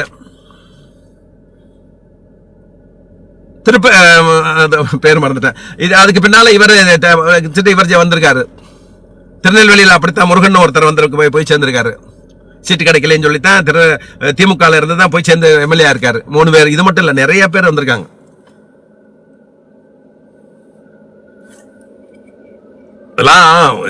சொல்லணும்னா உண்மையில ரொம்ப வேதனையா இருக்குங்க. தூக்கமே வர மாட்டேங்குது. இத்தனை வருஷம் 4ஆம் தேதி ரிப்போர்ட் வந்ததுல ரிசல்ட் வந்ததுல இதுவரை தூங்கலங்க. நம்ம தோத்து ஒரு எடப்பாடி பழனிசாமியோட முதலமைச்சரா வந்திருந்தா கூட அந்த வேதனைகள் அவ்வளவு இருந்திருக்காதுங்க. இந்த தமிழ்நாட்டுக்கு ஒரு துரும்பு கிள்ளி போட முடியாத ஒருத்தன் நேத்து திரும்ப கிள்ளி போடாது. இலங்கை தமிழர் உண்ணாவிரதம் இருக்காங்க. பல ஆண்டுகளுக்கு முன்னால உண்ணாவிரதம் இருக்க போகும்போது சிம்பு 1 லட்சம் ரூபாய் எழுத போகும்போது விஜய் ரசிகர் மன்றம் சார்பாக 500 ரூபாய் எழுதிய இந்த மக்களுக்கு புயலா இருக்கட்டும், வெள்ளமா இருக்கட்டும், பேரிடரா இருக்கட்டும், எதுல ஒரு ஆணிய கூட புடுங்க போட முடியாதவன் இன்னைக்கு முதலமைச்சரா உட்கார்ந்துருக்காங்க. போலி லாட்டரி வித்து பொய்யா சொல்லி பொய்யா எழுதி ஒருத்தன் இன்னைக்கு பொதுப்பணித்துறை அமைச்சரா உட்கார்ந்துருக்காங்க. பாஜக இருக்கும்போது உலக பொய்ய பூரா சொன்ன ஒரு ஆளு, அதிமுக எழுதாத பொய்யெல்லாம் சொன்ன ஒரு ஆளு, RSS வளர்க்கப்பட்ட ஒரு ஆளு, அந்த நிர்மல்குமார் திருப்பரங்குன்றத்தில் ஜெயிச்சுட்டு இன்னைக்கு மின்சாரத்துறை அமைச்சர், சட்டத்துறை அமைச்சரா உட்கார்ந்துருக்காங்க. மிமிக்ரி பண்ண ஒருத்தன், மேடையில மிமிக்ரி பண்ணிக்கிட்டு ஆங்கரா இருந்த ஒருத்தன் இன்னைக்கு பள்ளி கல்வித்துறை அமைச்சருங்க. அவன் இந்த இயக்கத்துக்கு, இந்த மக்களுக்காக வேண்டி, இந்த மண்ணுக்காக வேண்டி என்னங்க செஞ்சாங்க அவங்க? ஒரு வருஷத்துக்கு முன்னால வரைக்கும் பெண் டீம்ல சம்பளத்துக்கு வேலை பார்த்த கீர்த்தனா இன்னைக்கு தாவேக்கல்ல போய் தொழில்துறை அமைச்சருங்க. நேத்து வரைக்கும் ரீல்ஸ் போட்டுக்கிட்டு இருந்த இவர் காரக்குடிக்காரர் இன்னைக்கு கனிம வளத்துறை அமைச்சருங்க. சமூக வலைதளங்கள்ல சப்ஸ்கிரைப் பண்ணி செக்ஸ் வீடியோவா பார்த்துக்கிட்டு இருந்த பைரோஸ் நினைக்கிறேன், அவன் இன்னைக்கு அறந்தாங்கில ஜெயிச்சு அவன் மினிஸ்டரா உட்கார்ந்துருக்காரு. இப்படி நீங்க ஒவ்வொருத்தருடைய வாழ்க்கை வளைவ பார்த்திபனா இருக்கட்டும், சேலம் பார்த்திபனா இருக்கட்டும், அங்கே சேலத்தில் மேற்குல ஜெயிச்ச இவன் இளங்கோவனா இருக்கட்டும், ஏகப்பட்ட குற்றம். இவங்க சிறுவைகண்டத்தில் ஜெயிச்ச அந்த சரவணன் ஆகட்டும், அவ்வளவு பேரும் குற்றச்சாட்டா இருக்காங்க, அவ்வளவு பேரும் குற்றவாளிங்க. அந்த குற்றவாளிகளை பூரா ஒரு உட்கார வச்சு அமைச்சராக்கிய நீங்க, இதுக்கு காரணம் திமுக இல்லையா? சென்னை, செங்கல்பட்டு, காஞ்சிபுரம், திருவள்ளூர், இந்த 4 தொகுதியிலும் தோத்ததுக்கு காரணம் 4 மாவட்டத்தில், மதுரை உள்பட 5 மாவட்டத்தை இதே எடுத்துக்கங்க, ஈரோடு உள்பட இந்த முக்கிய 6 மாவட்டத்தில் நம்ம தோல்விக்கு காரணம் நாம தாங்க. இத கண்ட்ரோல் செய்யாத, இத தலைவலிக்கு கொண்டு செய்யாத பெண் டீம். சபரீசன் ஒரு இது எழுதியிருந்தார், நாங்க மட்டுமா காரணம்? மிஸ்டர் சபரீசன், நீங்க தான் காரணம். ஏன்னா தலைவர் உங்களை மட்டும்தான் நம்பினாரு.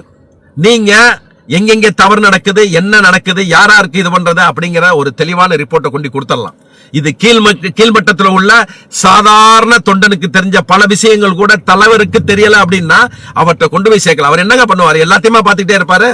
அதுதானே கட்சியுடைய கட்டமைப்பு. கிளை செயலாளர், பேரூர் கிளை செயலாளர், ஒன்றிய செயலாளர், நகர் செயலாளர்கள், பகுதி செயலாளர்கள், மாநகர செயலாளர்கள், அமைப்பு செயலாளர்கள், மாவட்ட செயலாளர் எதுக்குங்க இருக்காங்க? இவங்க பூரா கண்ட்ரோல் பண்ணி தலைமைக்கு தெரியப்படுத்த. யாரு தெரியப்படுத்தினா? மாவட்டத்துடைய நிலைமையை கொண்டு தலைவர்கிட்ட 1-to-1 சந்திக்க போகும்போது யாருங்க போய் மாவட்ட நிலைமையை போய் சொல்றான்?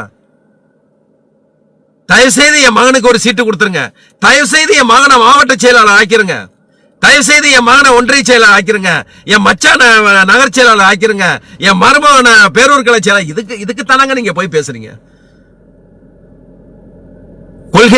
கொள்கை வழிந்த போராளிகள் நிறைந்த இயக்கம்ங்க இந்த இயக்கம். நான் பல பேரை பேசுறேன், பல பேர் எனக்கு எழுதுறான். மொழிப்போர் தியாகிகளுடைய பிள்ளைங்க, மொழிப்போர் தியாகிகள் பல பேர் என்கிட்ட பேசிக்கிட்டு இருக்காங்க. அவன் சொல்ற ஒவ்வொரு ஸ்டோரியும் கேட்க போகும்போது கண்ணில் ரத்த கண்ணீர் வருங்க. அவ்வளவு தூரம் இந்த இயக்கத்துக்கு இப்படி ஒரு ஜென்மங்கள் இருக்குமாங்க? இந்த இயக்கத்துக்காண்டி உழைக்கிற இவ்வளவு பேர் இருக்காங்களா? இந்த இவ்வளவு பேரை ஏமாத்திட்டு தான் பல பேர் தன்னை வளர்த்துக்கிட்டாங்களா? தலைவர்கிட்ட யாருங்க போய் சொல்றது? இந்த மாதிரி சோசியல் மீடியால மாதிரி போனதாங்க. இன்னும் கூட மறைக்கப்படுதாங்க. இன்னும் கூட சின்னவரை பாக்குறதுக்கு பெர்மிஷன் கேட்க மாட்டேங்குது. இன்னும் கூட கேட்டா எதுக்கு தலைவரை பார்க்க வரீங்கன்னு ஏன் கொஸ்டின் கேக்குறீங்க? கொஸ்டின் எதுங்க கேக்குறீங்க?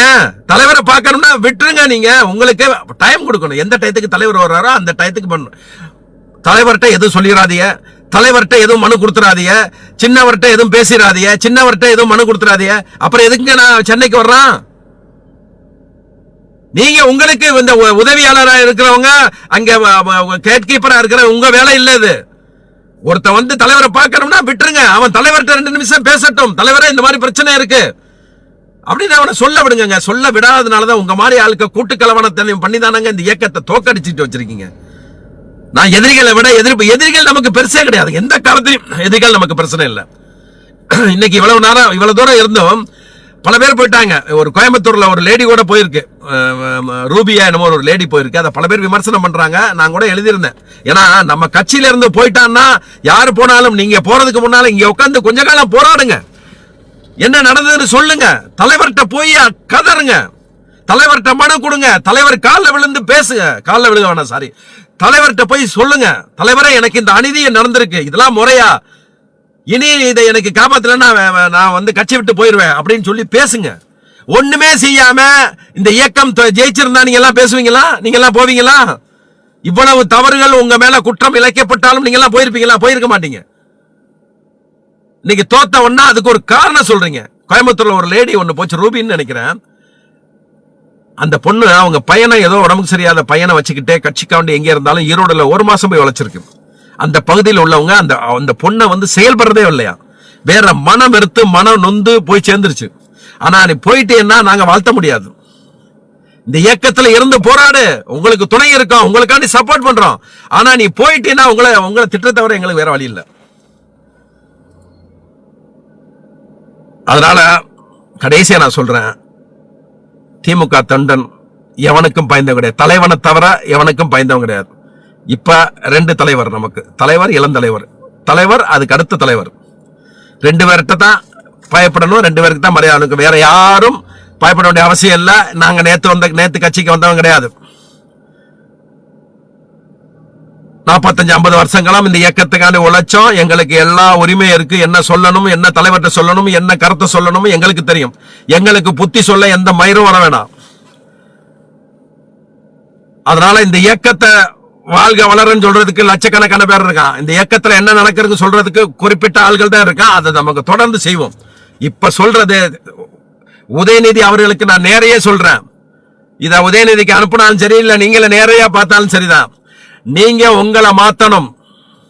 தலைவர் இனி மாற மாட்டாரு. தலைவர்கிட்ட அந்த நாகரிக அரசியல், அந்த நட்பு வட்டம், சொந்தக்கார வட்டம், இதை தாண்டி அவரால் ஒன்றும் செய்ய முடியாது. அதனால நீங்க தான் ஸ்டெப் எடுக்கணும். மிஸ்டர் சபரீசன் அவர்கள் கட்சியில எந்த இதுலையும் தலையிடக்கூடாது. அவர் மரியாதை கொடுக்கிறோம், எல்லாம் செய்யறோம். ஆனா நீங்க உள்ள விட்டீங்க அப்படின்னா 2 அதிகார மையங்கள் இங்க வரக்கூடாது. முடிவெடுக்கிறது ஒரே ஆளா இருக்கணும். எப்படி எடப்பாடி பழனிசாமி, சிவி சண்முகம் முதல் நம்ம குட்கா பாஸ்கர், சிவி சண்முகம், சுகுணாபுரம் பழனிசாமி மகன் வேலுமணி, இவங்க எல்லாத்தையும் தூக்கி போட்டுட்டு நான் சொல்றதை நீங்க கேள்றான்னு பாருங்க, அந்த நிலைமை உங்களுக்கு வரணும். ஏன்னா ஒரு நீங்க எலெக்ஷன் நேரத்துல கொஞ்சம் பயந்தீங்க, நம்ம ஏதாவது வேட்பாளர் கொடுத்தா நீங்க கொடுத்த யாருமே கொடுக்கல, நீங்க கொடுத்த எந்த வேட்பாளரையும் அவங்க ஏத்துக்கல. காணா பெரிய ஆட்கள் வந்து சேர்ந்து அதை தட்டிட்டாங்க. ஆனா இனி அவங்க சொல்லி அவங்க ஜெயிக்க வச்சிருந்தாங்கன்னா அவங்க சொல்றதை நீங்க கேட்கலாம். இனி நீங்க கேட்க வேண்டிய அவசியம் இல்லை, நீங்க முடிவெடுத்ததே ஆகணும். மாவட்டங்கள்ல மாற்றங்களை கொண்டு வந்தே ஆகணும். தலைமை கழகத்துல மாற்றியே ஆகணும். அறிவாலயத்தை மாற்றியே ஆகணும். யாரு நல்லவங்க, நான் பல பேருடைய உண்மை முகத்தை ஓப்பனாவே சொல்லிடுவேன். தலைமையில இருந்து கீழே வரைக்கும் சொல்ல என்னால முடியும்.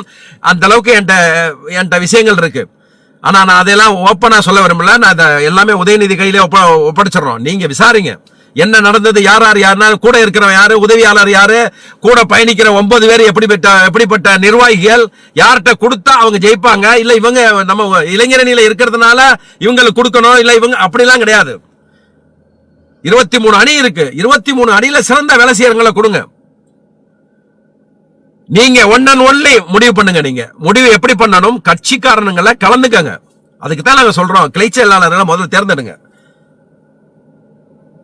அதுக்கு பின்னால அந்த ஏரியால உழைக்கிற ஒன்றிய நகர்ச்சி எல்லாம் கொடுங்க. எத்தனை பேர் அந்த இதை ஒண்ணு இல்லாம உட்கார்ந்துருக்காங்க, எத்தனை பேர் கண்கலங்கிறான். இன்னைக்கு திமுக வச்சுட்டீங்கன்னா இப்ப நீங்க என்ன உங்களுக்குள்ள டிஸ்கஷன், நான் ஓப்பனாவே சொல்றேன், தலைமையில என்ன டிஸ்கஷன்.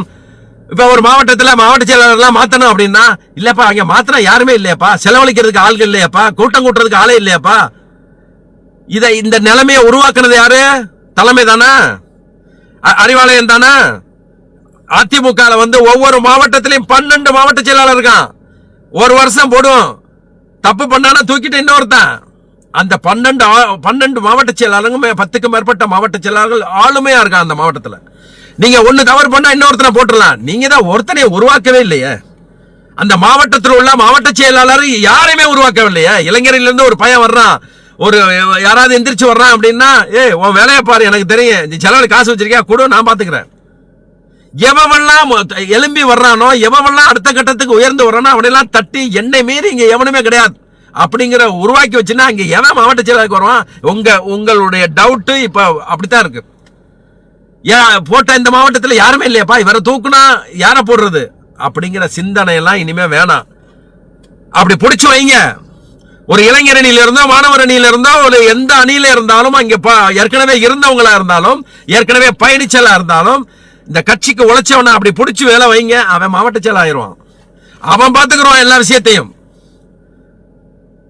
ராஜேஷ்குமார போட்டீங்க கிழக்குல, கிழக்கு மாவட்ட செயலாளர் ராஜேஷ்குமார் இருக்காரு. அவர் 3000 ரூபாய்க்கு பைனான்ஸ்ல வேலை பார்த்துக்கிட்டு இருந்தாரு. முத்தூட் பைனான்ஸ்ல எதுல 3000 ரூபாய் சம்பளத்துக்கு வேலை பார்த்துக்கிட்டு இருந்தாரு அவரு. இன்னைக்கு மாவட்ட செயலாளர் வந்த பிறகு திறம்பட செய்யலையா அவரு? ஏன்னா அவர் கொஞ்ச காலம் வந்தவொன்னா அவர் கொஞ்சம் அப்படி கெத்தா ஆயிட்டாரு. கொஞ்சம் இது பண்ணதுனால அவர் மாட்டிக்கிட்டாரு. ஆரம்பத்துல நல்லா செஞ்சுக்கிட்டு இருந்தாரு அவர் ராஜேஷ்குமார். அதுக்கு பின்னால அதான் வந்துருமே, திமுக ஒரு பதவியில உட்கார்ந்துட்டான் தான் அந்த இது வந்துருமே, தெனாவட்டு வந்துருமே, என்ன மீறி எவனும் இல்லடா அப்படின்னு. அதை எப்ப வரும் தெரியுமா? இப்படி வந்துகிட்டே இருக்கும்போது ஒரு வருஷத்துல பார்க்கணும் அவன் என்ன செயல்பாடு பார்த்துட்டு, அவன் தலையில ஒரு அடி அடிச்சு, தம்பி நீ கொஞ்சம் ஓரமாறு, வேற ஆளு இருக்குன்னு சொல்லிட்டு ஒருத்தனை கொண்டு வந்து உட்கார வச்சிருந்தேன்னா அவன் திறந்திருப்பான். அப்புறம் இதை தூக்கிட்டு மறுபடியும் ஏற்கனவே இருந்தா கொண்டு வந்து வச்சீங்கன்னா 100% வேலை பார்த்திருப்பான். செய்யறதே இல்லையே, அந்த நிலைமைக்கு கொண்டு வரது இல்லையே. தலைவரை பார்த்தா மனு கொடுக்க கூடாது, பேசக்கூடாது. பெரிய குளத்துல முன்னால ஒரு நகைச்சலா இருந்தாரு, தொடர்ந்து அறிவாலயத்துக்கு போயிட்டே இருக்காரு. அவர் மேல குற்றச்சாட்டு சொன்னாங்க, அந்த குற்றச்சாட்டு இல்லைன்னு நிரூபிச்சாச்சு. என்னை சேர்த்துக்கங்க இதுவரை சேர்க்கல. சேலத்துல சேர்த்துங்கன்னு சொன்னார், சேர்க்கல. சிவகங்கையில சேர்த்துக்கன்னு சொன்ன 50 ஆண்டு காலம் உழைச்ச முத்துராமலிங்க கடைசியில செத்தே போயிட்டாரு. இதையெல்லாம் சின்னவர் தெளிவா ஆராய்ச்சி, நாங்க யாரையும் குற்றம் சொல்லல, யாரையும் இது பண்ணல. நம்ம கட்சி வளர்றதுக்கு என்ன தேவையோ அதை நீங்க உட்காந்து சின்னவர் ஒரு டீம் போட்டு, அந்த டீம் உங்களோட இருக்கிற இளைஞரை மட்டும் வச்சுக்கிறாதீங்க. இன்னைக்கு தலைவர்கிட்ட இருக்கிற உதவியாளரும் சின்னவர்கிட்ட இருக்கிற உதவியாளரும் ஒரு எக்ஸ்பீரியன்ஸான உதவியாளர்னா நீங்க அங்க ஒரு ஆளை வச்சு என்னென்ன நடக்குது, என்னென்ன தப்பு இருந்துச்சுன்னா நம்ம எப்படி மாத்திக்கிறணும். இந்த காங்கிரசுக்கு என்னென்ன வாக்கு வங்கி இருக்கு தமிழ்நாட்டில் ஒவ்வொரு தொகுதியிலையும் அவன் சொல்றான் பாருங்க. எனக்கு அதை சொல்ல வரணும். இந்த மாணிக் தாக்கூர் ஒரு மடப்பைய இருக்கான் பாருங்க, மரகலண்ட மடப்பைய. எதுக்கெடுத்தாலும் இந்த திமுகவே எதிர்க்கான, திமுகவால எம்பி ஆயிட்டு நம்மளை இவ்வளவு திட்டுறான் பாருங்க. இந்த அவன் சொல்றான், சீமான் சொல்றாப்ல, மாணிக்கம் தாக்கூர் திமுகவால ஜெயிச்சது, அதனால ரிசைன் பண்ணிட்டு விருதுநகர்ல வந்து நில்லுங்கன்னு சொல்ல போகும்போது அவன் சொல்றான், உதயநிதி எங்க காங்கிரஸால ஜெயிச்சவன், அவரை ரிசைன் பண்ண சொல்லுங்க, நான் ரிசைன் பண்ண போறேன். ஏண்டா விருதுநகர்ல நீ வாங்கின 2014 நீ வாங்குற தனித்தனியா எல்லாரும் நிக்கும் போது நீ வாங்கின வாக்குகள் 32,000 வாக்குகள். அன்னைக்கு திமுக வாங்கினது 2,70,70,000 வாக்கு. மதுரை மத்திய சென்னையில 2014 நீங்க வாங்கின வாக்கு எவ்வளவு?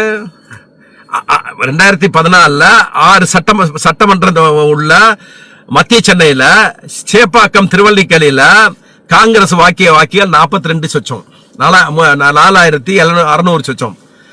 திமுக வாங்கினது 62,000 வாக்குகள். 2014 ஆட்சியில இருக்க போகும்போது, அவங்க ஆட்சியில இருக்க போகும்போது, ஆட்சியில இருந்து முடிஞ்ச பேர்ல இப்ப அங்க 500 பேர் இருப்பான காங்கிரஸ்காரன்.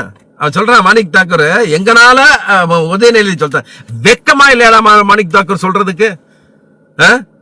500 ஓட்டை வாங்கிட்டு உதயநிதி எங்கனாலதான் ஜெயிச்சாருன்னு. நீங்க இல்லாம இருந்திருந்தேன்னா, நீங்க ஒருவேளை திமுகவோட சேர்ந்து தாவைக்காவோட சேர்ந்து 65 சீட்டு 70 சீட்டு வாங்கி சென்னையில ஒரு 7-8 சீட்ல இருந்ததுன்னா உங்களை டெபாசிட் இழுக்க வச்சிருப்போம் நாங்க. எனவே எந்த உள்நோக்கமும் எனக்கு கிடையாதுங்க. இந்த இயக்கம் அவங்கள போய் திட்டி இவங்களை திட்டி அப்படிங்கிற எண்ணம்லாம் கிடையாது. என்ன யதார்த்தம், இன்னைக்கு மகேஷ் பொய்யாமொழிய பேசுறோம்னா மகேஷ் பொய்யாமலுடைய இதை இப்ப சொல்றோம் அப்படின்னா நீங்க சென்னையில வைக்க வேணாம், நீங்க அங்க திருச்சி தெற்குக்கு அனுப்புங்க, அவர் அங்க மாவட்டத்தை பார்க்கணும் சொல்ற அனுப்பணும்னா அவர் நன்மைக்கு தான் சொல்றோம். அவரு 10 ஆண்டுகளுக்கு முன்னால மகேஷ் பொய்யாமொழி அப்படின்னா தமிழகத்தில் உள்ள இளைஞர்கள் முதல் அவ்வளவு பேர் அவ்வளவு சந்தோஷம் சொல்லுவாங்க. எனக்குலாம் ரொம்ப மகிழ்ச்சியா இருக்கும். ஒரு அன்பில் தர்மலிங்கம் வந்துட்டாரு. சின்னவருக்கு எப்படி தலைவருக்கு எப்படி ஒரு முரசொலி மரணம், தலைவருக்கு அப்படி ஒரு ஆள் கிடைக்கல. ஆனா சின்னவருக்கு மகேஷ் பொய்யாமொழி மாதிரி ஒரு ஆள் வந்துட்டாருன்னு மிகச்சிறந்த இது பண்ணோம். ஆனா அவர் மாவட்ட செயலர் ஆன பின்னால, அமைச்சர் ஆனதுக்கு பின்னால தன் நிலை மறந்துட்டாரு. கூட இருந்த எவனுக்கும் உதவல, எந்த கட்சிக்காரனுக்கும் உதவல. அவரை சுற்றி உள்ளவர்கள் இந்த யூடியூப்ல வேலை பார்க்கிறவன் யாரெல்லாம் அவர் புகழ்ந்து பேசுறானோ அவனுக்கு மட்டும் உதவி அவர் பேரை கெடுத்து வச்சிருக்காரு.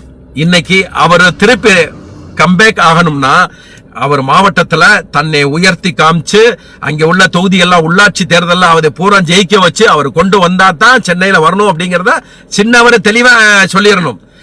என் நண்பன், என் உறவுக்காரன், எங்க அப்பாவோட பழகுன பொய்யாமொழி மகன், அதெல்லாம் வேற. இது கட்சி, இது குடும்பம் இல்ல.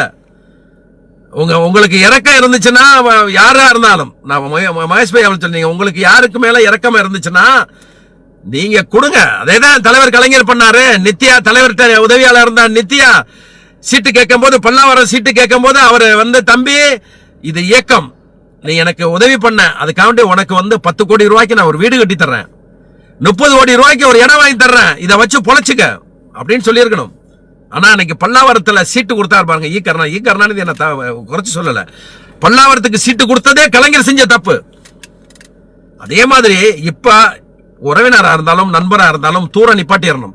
நீங்க இந்த இயக்கத்தின் அடுத்த கட்ட தலைவர். நம்ம ஸ்ட்ராங்கா இருந்தோம்னா, நம்ம கொள்கை ஸ்ட்ராங்கா இருந்தோம்னா, நம்ம செயல்பாடுகள் சரியா இருந்துச்சுன்னா, கூட இருக்கிறவங்க சரியா இருந்துச்சுன்னா, கட்சிக்காரன் சரியா இருந்துச்சுன்னா, அடுத்த உள்ளாட்சி தேர்தலில் 100% வெற்றியை நம்ம பெறுவோம். ஒவ்வொரு நிர்வாகிகளை போடுங்க, ஒவ்வொரு வீட்டுக்கு போக சொல்லுங்க.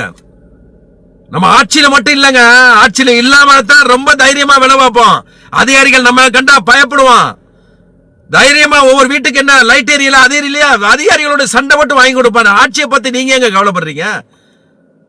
ஒவ்வொரு வீட்டுக்கு போக சொல்லுங்க. அப்படி நீங்க புதுசா போட்டீங்கன்னா இளைஞர்கள் அவ்வளவு தூரம் வர தயாரா இருப்பாங்க. செல்வ பெருந்தகை திரு ஸ்ரீபெரும்புதூர்ல நின்னார்னா 20 to 30,000 ஓட்டுல தோப்பார்னு அந்த கல ரிப்போர்ட்ல உள்ளவங்க, அங்க உள்ள பசங்கள் எல்லாம் இருந்து அங்க உள்ள ரிப்போர்ட் அதுதான் அப்படின்னு உளவுத்துறையில இருந்து எல்லாம் சொல்ல போகும்போது, இல்ல செல்வ பெருந்தகை அங்கேதான் நிப்பாட்டுன்னு சொன்னது யாரு? இன்னைக்கு தோத்தது சந்தோஷம், காங்கிரஸ்காரன் தோத்தது சந்தோஷம் தான், அது இல்ல. ஆனா அவர் நின்னா, உதயசூரியன் நின்னா அங்க ஜெயிச்சிரும் அப்படிங்க போகும்போது செல்வ பெருந்தகைய வேற இடத்துக்கு மாத்தல. அப்ப திட்டமிட்ட ஒரு குரூப் வேலை பார்த்துச்சா, நம்மள தோற்கடிக்கிறதுக்குன்னே ஒரு குரூப் வேலை பார்த்துச்சா? இதையெல்லாம் சின்னவர் உட்கார்ந்து சிந்திக்கணும். நீங்க நேரத்தை பார்க்காதீங்க, 10 மணிக்கு எந்திரிச்சு 5 மணிக்கு எல்லாம் போயிடலாம் நினைக்காதீங்க. ஸ்டடி பண்ணுங்க. ஒவ்வொன்றையும் ஆட்சியில எப்படி அவனை அட்டாக் பண்றது அந்த ஸ்டடி பண்ணணும். கட்சிக்காரன ஒவ்வொன்றுக்கும் தனித்தனி ஆட்களை பிரிச்சு விட்டுருங்க. சோசியல் மீடியால என்னென்ன கருத்து வருது அதை உங்ககிட்ட கொண்டு வர்றதுக்கு ஒரு டீம் வச்சுக்கோங்க, ஒரு டைம் வச்சுக்கோங்க. ஆட்சியில என்னென்ன தவறு பண்றாங்க அதை எப்படி ரியாக்ட் பண்ணணும்னு ஒரு டீம் போடுங்க. அவங்க அதை தயார் பண்ணுங்க, ப்ரிப்பேர் பண்ணுங்க.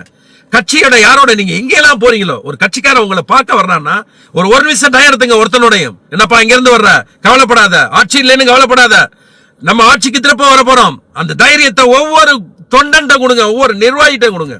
நம்ம ஈஸியா ஜெயிச்சிடலாங்க உள்ளாட்சி தேர்தலில், பயம் ஒண்ணு வேணாம். இன்னும் டைம் இருக்கு, இன்னும் காலங்கள் இருக்கு. தலைவர் அடுத்த கட்டத்தில் இந்த நிர்வாகிகள்ல இந்த 2 ட்ரிப் 3 ட்ரிப் இருந்த நிர்வாகிகள் எல்லாம் தூக்கிட்டு புதுசா போட போறதாக நான் கேள்விப்பட்டேன். வயசுக்கு ஒரு வரம்பு வைக்க போறதா கேள்விப்பட்டேன். அதே மாதிரி நீங்க எல்லா சீனியரும் தூக்கிட வேணாம், ஒரு சீனியரை போடுங்க.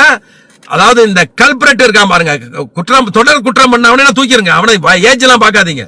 மற்றபடி கட்சிக்கு உழைக்கிறவன், கட்சிக்கு தொடர்ந்து வெற்றியை தந்தவன், இந்த தேர்தலை தவிர்த்தனாலும் பல தேர்தலில் வெற்றி தந்தவனுங்களெல்லாம் ஒன்ன வச்சுக்கிட்டு இன்னொன்னு புதுசா போடுங்க. அப்படி போட்டு நல்லபடியா அந்த அடுத்த உள்ளாட்சி தேர்தலை, இந்த ஆட்சி நீண்ட காலம் நீடிக்காது. அப்படி நீடிக்காத சூழல் வரப்போகும்போது, எலெக்ஷன் வரும்போது, இல்லைன்னா இந்த 5 இடைத்தேர்தலை நம்ம ஜெயிக்கிறதுக்கு என்ன திட்டமிடலும், காங்கிரஸ் இல்லாத, விசிகா இல்லாத, முஸ்லீம் லீக் இல்லாத, எஸ்டிபிஐ மனிதநேய மக்கள் கட்சி, முடிஞ்சால் பாமக, அது இல்ல தனிச்சே நிக்கணும்னா தனிச்சே நிப்போம். அது தலைவர் முடிவு பண்ணி சர்வே ரிப்போர்ட் நீங்க இந்த கார்பரேட் டீமோ சம்பளத்துக்கு வேலை பார்க்கிறவனோ நீங்க சேர்க்காதீங்க. கட்சிக்கு விசுவாசமானவள குரூப் அனுப்புங்க. நீங்க ஒண்ணு வேணாங்க, ஒரு 2 கிளை செயலாளர், ஒன்றிய நகர் பேரூர் கிளை செயலாளர்ட்ட ஒரு வாரம் 2 வாரம் டச்லயே இருங்க, பேசிட்டே இருங்க. அவன் எல்லா விஷயத்தையும் சொல்லிடுவாங்க உங்களுக்கு. எனவே சின்னவர்கிட்ட நான் டைரக்டாவே இதை வேண்டிக்கிறேன். நீங்க இந்த நேரங்களை பார்க்காம நீங்க இறங்கி பார்த்தா தான் இந்த கட்சி நிலைநிறுத்த முடியும். இல்ல அப்படின்னா பல பேர் கட்சி விட்டு போயிடுவாங்கிறத எச்சரிக்கையாவே சொல்லிட்டு விடைபெறுகிறேன். நன்றி வரைக்கும். இத்தனை நேரம் என்னுடைய பேச்சை கேட்ட கழக உடன்பரப்புக்கு நன்றி. இன்னும் பல விஷயங்கள் நான் சொல்லுவேன். எனக்கு எந்த எதிர்பார்ப்பும் கிடையாது, எந்த உள்நோக்கம் கிடையாது. எனக்கு டெய்லி விசிகால இருந்து திட்டுறான், அசிங்கமா திட்டுறான். நீங்க கமெண்ட்ஸ்ல என்னுடைய கமெண்ட்ஸ்ல நான் பெரும்பாலும் கமெண்ட்ஸ் நான் போடுறது இல்லை. ஏன்னா அன்னெசரியா என்னுடைய மன உளைச்சல் வரும்போது எனக்கு ஏற்கனவே பிரஷர் ஆகுதுன்னு இருக்கு. ஓவர் பிரஷர் ஆகி அவனை டெலிபோன் பண்ணி திட்டவும் அதை நான் விரும்பல. அதனால இந்த வயசுலயும் அசிங்கமா திட்டி என்னென்னமோ திட்டி சொந்த கட்சிக்காரனே திட்டுறான். ஜாதி ரீதியா பேசுறாரு, இவர் இதா பேசுறாரு. எதையும் இருந்தாலும் அதை எல்லாத்தையும் தாண்டி இந்த இயக்கம் வெற்றி பெறணும், இந்த இயக்கம் 100 ஆண்டுகள் இருக்கணுங்கிற ஒற்றை நோக்கத்தோட தான் செயல்படுறோம். இதுல யாருக்காவது டவுட்னா என் மெசேஞ்சர் நம்பர் வாங்கி என்கிட்ட டிஸ்கஸ் பண்ணலாம். என்னுடைய செயல்பாடுகளை டிஸ்கஸ் பண்ணலாம். அடுத்த கட்டத்தில் என்ன செய்யலாம் அப்படின்னு டிஸ்கஸ் பண்ணலாம். வெகு விரைவில் நான் ஒரு யூடியூப் ஆரம்பிச்சு, கொஞ்ச நாள் உடம்பு சரியில்லாத கொஞ்சம் யூடியூப் ஆரம்பிச்சு ஒவ்வொரு நிகழ்வையும் தெளிவா நான் பேசுவேன். அது வரைக்கும் காத்திருங்கள். ஒண்ணு மட்டும் கழக உடன்பரப்புக்கு சொல்றேன், போக நினைச்சிருந்தா போயிருங்க. ஏன்னா உங்களை இந்த 2 மனசா இருக்குன்னு வச்சுங்க. ஐயோ இந்த கட்சி இப்படியே நெளிச்சு நிக்குமா, ரொம்ப காலம் இருக்குமா, இவங்க 5 ஆண்டு ஆளுகாலம் வரைக்கும் நம்மள இது பண்ண முடியுமா, அப்படிலாம் நினைக்காதீங்க. அப்படி நினைச்சீங்கன்னா நீங்க போயிருங்க. நீங்க இங்க இருந்தீங்க அப்படின்னா இந்த உணர்வோடையும் உயிரோடையும் இந்த இயக்கத்தோட கலந்து இருப்பேன், நான் கடைசி வரைக்கும் இருப்பேன், அந்த எண்ணத்தோட இருங்க. அடுத்த உள்ளாட்சி தேர்தலும் 5 இடைத்தேர்தலும் ஈஸியா ஜெயிக்கிறோம். ஏன்னா அப்படிப்பட்ட கொள்கைவாதிகள் நம்ம கூட இருக்காங்க. நம்ம காசுக்காண்டி சேர்ந்தவன் இல்லைங்க. இப்ப அதிமுக போனாங்களே, நம்ம பனையூர் பாபு தலைமையில வந்தவங்களுக்கு எல்லாம் எவ்வளவு மரியாதை கொடுத்து தலைவர் இது பண்ணாரு. இந்த கடம்பூர் ராஜ்யில இருந்து ஒரு குரூப் போனாங்க பத்திலாம், பனையூர் கேட்டுலயே வாசலே இருக்கேன். நீ எல்லாம் அமைச்சரா இருந்தவன், என்னடா இனிமே உங்களுக்கு பணம் வேணும்? இந்த புஷி ஆனந்த் காலில் விழுந்த ஒரு புஷி ஆனந்தே பாண்டிச்சேரியில சாராயம் வத்துக்கிட்டு இருந்தவன் இவர பனையூர் பங்களாவில் வாசல்ல பெஞ்சில படுத்துக்கிட்டு ரீல்ஸ் போட்டு அண்ணே நாங்க உங்களுக்காண்டி உயர கொடுப்பேன் மயிர கொடுப்பேன்னு சொல்லிக்கிட்டு இருந்த ஒருத்தன்ட்ட பாரம்பரிய கட்சிக்காரன்டா நீங்க எல்லாம், அமைச்சரா தொடர்ந்து இருந்தவன், அவன் காலில் விழுந்து அந்த பதவி வாங்கணும்னா அந்த பதவி மயிருக்கு சமம்டா. இது கூட உங்களுக்கு புரியலையா? மான ரோசம் வெக்கம் எதுவுமே இல்லையா உங்களுக்கு எல்லாம்? ஒரு பதவிக்காண்டி இவ்வளவு தூரம் போய் அவங்க காலில் விழுந்து கெஞ்சிக்கிட்டு இருக்கணுமாடா? நீங்க அந்த அதிமுக என்னெல்லாம் கட்சியை ரிசைன் பண்ணிட்டு வீட்டுல உட்காந்து நீங்க சம்பாரிச்சாத காசாய், நீ என்ன வயசான காலத்துல நீங்க யாருக்காண்டி போய் சம்பாரிச்சு என்ன செய்ய போறீங்க? செத்த அவங்க கூட வராது, எதுவுமே வராது, எவனும் வரமாட்டான். உங்களை கொண்டு அடக்கம் பண்ணா அடுத்த நாள் மகன் சொத்தை பிரிக்க ஆரம்பிச்சிருவான், மகனும் மகளும் எல்லாரும் மருமகனும். அதை புரிஞ்சுக்கங்கடா. நன்றி, வணக்கம்.